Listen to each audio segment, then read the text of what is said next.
everyone, my name is Leanne and today I'm going to be bringing you a book haul. I'm going to be telling you all about the books that I have acquired recently. I have been making a conscious effort this year to try and buy fewer books, which is quite difficult when I am a bookseller and I work in a bookshop, but I have been actively trying to avoid buying books, and I've had to tell myself off quite a lot when I start thinking about using my staff discount. And yet somehow I have 11 books to tell you about. But in my defense, I did only purchase 4 of them, so that's not so bad. That is all of the books that I've bought so far this year, just 4 books. I did a book haul back in January, but they were books that I bought in December. I think they were all books that I bought in December, so I do think I've only bought 4 books this year, which is pretty good going. I think I'll probably pick up a couple of books on the BookTuber meetup, which is at the end of March, but they'll just go in another haul. So I'm going to start with telling you about the ones that I bought for myself. So the first book I have is The Wisdom of Sally Redshoes by Ruth Hogan. I read her previous book, The Keeper of Lost Things, and I quite enjoyed it. I didn't love it, but I still wanted to try out some more of Ruth Hogan's writing. Her writing is kind of deemed uplit, so uplifting literature, and I think we could always do with a bit more of that in our lives. I don't know too much about the plot of this one. I know it is about a woman named Masha, who she was once very independent, but something tragic happened in her life 12 years ago, and that really changed her life. And then I believe she bumps into some really interesting women, and it's about how her life changes from there. I really love the cover design of Ruth Hogan's books, and what's really cool is these little images like these shoes, this disco ball that are dotted throughout the cover, and I'm sure I will discover what exactly they mean, what their relevancy is when I read the book. The next book I picked up was In Bloom by C.J. Scoose. This is the sequel to quite a bizarre thriller that I read back in February for Thrillerathon. That was called Sweet Pea, and I really enjoyed that book. It is about a serial killer named Rhiannon who is quite she's a bit of a wallflower. You wouldn't necessarily notice her. You certainly wouldn't think that she's a serial killer with as dark of a mind that she has. You kind of have to suspend your disbelief with that book because Rhiannon just gets away with stuff that I think she wouldn't get away with in the real world, and I don't quite believe her as a character, but you kind of just need to suspend your disbelief and just go with it because it's a thoroughly entertaining read. It was blurbed as American Psycho meets Bridget Jones, and I would definitely say that's a good description of it. I really enjoyed the first book, so I'm really looking forward to reading In Bloom. The next book I have is Trying by Emily Phillips. This is a book that was really on my radar last year, but I never got around to it, unfortunately. And I'm really surprised that I haven't seen many people talking about this book. This book sounds like it is totally up my street. This is about a woman named Olivia who is rather satisfied with her life. Her job is pretty good on paper. She can afford the house she lives in. She's got a good husband. She's got a great sex life. But there's one thing that she really wants that she cannot have, and that's a baby. And this book is about her trying to have a baby. I love books about women in that sort of stage of their life, and there are so many quotes on this book from people that really make me want to read this. So we've got Marion Keyes, Bryony Gordon, and Dolly Alderton on the front, and then there's another quote from Louise O'Neill on the back. So they are all people whose writing and work and just their existence as people I have loved. So that's really ticking boxes for me, and I think this is one that I'm going to read really soon. The next book I bought I don't actually have to hand because it is a textbook that I lent to my friend Charlotte, whose face will be appearing on this channel very soon, so that's quite exciting. You can look forward to that. But it is How to Market Books by Alison Baverstock. Some of you may know that I really want to get into publishing, particularly into marketing and publicity. I'm currently doing a publishing master's, and I have done a Q&A about that, which will be either up before this or a video after. It'll be up at some point, and when it is, I'll link it. I'm doing a master's in publishing, and I'm currently doing a module on marketing, which is by far my favourite module that I've done throughout my degree. But this is one of the books that is recommended reading for that module, and it is the only textbook in my life that I have wanted to just read cover to cover rather than using a glossary to try and find an academic sentence to shove into an essay. Like, this is the only textbook that I've ever read that I'm like, I want to keep this and I want it to be a resource that I can come back to again and again. And I think if you want to learn about marketing books, I would really highly recommend it. There is a new edition of it coming out. I think it's in May. It's definitely this year. But I got the 5th edition of it because I wanted to use it in assignments, but there is a newer edition coming out of it soon. Now onto the books that I didn't buy for myself, but yet have somehow come into my life. I do have a little pile of books here from Pan Macmillan, so thank you to Emma over at Book Break, everyone at Pan Macmillan for sending these over. I always feel like, I don't know if other people get this, but I always feel like really guilty when I ask for a few books. Like, I feel okay asking for one, but asking for quite a few makes me feel like a greedy bitch. It's really great about Emma, and I will leave her channel and the Book Break channel linked in the description, as if you're not already subscribed to both those channels. But Emma is always really reassuring and lovely, and yeah, she's great.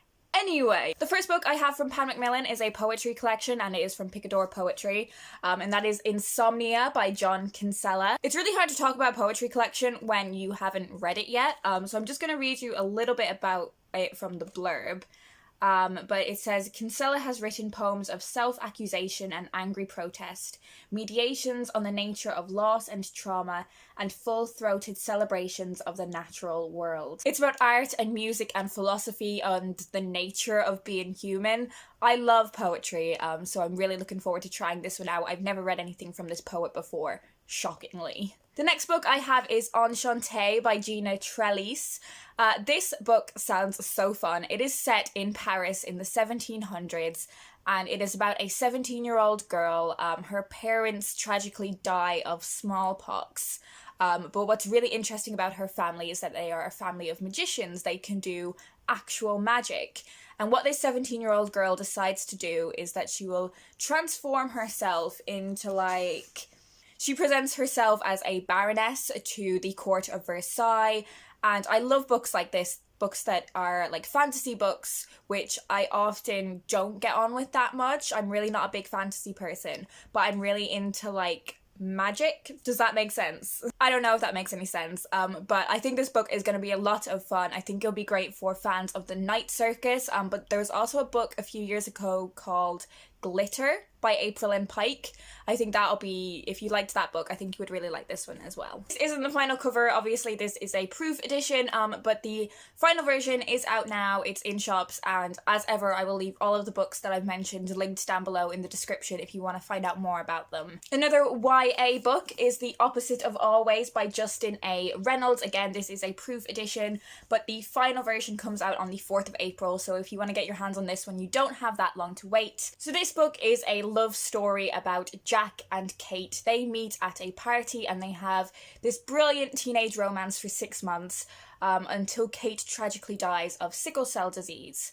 But something very strange happens after her death, in that Jack is granted the ability to have a second chance and a third chance and many, many chances to relive the first time that they met. So he is able to go back to that moment and try and make different decisions. Maybe she won't die if he does things differently. The premise of this book really reminds me of About Time, the Rachel McAdams and Domhnall Gleeson film, and that kind of plot device of a boy or a man being able to go into the past, knowing things about a girl, but she doesn't know him yet, is one that I have thoughts on, but I'm really intrigued to see how it is done in this book. And I'm also really looking forward to reading a YA love story that isn't about white people. I'm very intrigued by this one. It is the kind of YA that has that something extra that I really appreciate, so we'll see how I get on with this one. I'm looking forward to giving it a go.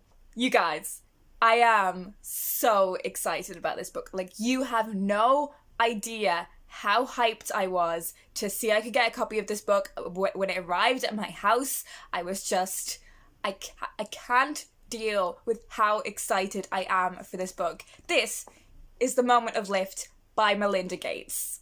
Melinda Gates being the co-chair of the Bill and Melinda Gates Foundation, who have done so much admirable work over the years, have done a lot of philanthropy. And this book is basically about Melinda's personal life, but also what she has learned about the link between women's empowerment and a functional, healthy society. Again, this one is a proof, but I actually really love this proof cover. I think it's great. I think I might actually kind of prefer the design of this book to the final cover, but the final version comes out on the 23rd of April, so again, you don't have too long to wait for this one. Earlier this month, I was lucky enough to be able to go to London Book Fair, and I got a couple of really small books. There were a few proofs floating around at London Book Fair, but obviously, you know, when you're visiting as a student, they don't really want to give you those proofs, which is fair enough. Bluebird, the Pan Macmillan imprint, were giving out copies of Melinda Gates' book, but I was like, I've already got one.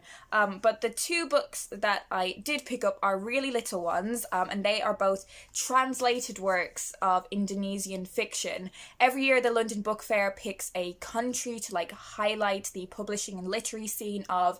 This year it was Indonesia, so I have Independence Day and Other Stories by Pramadea Anata Tower, and that's translated by Willem Samuels.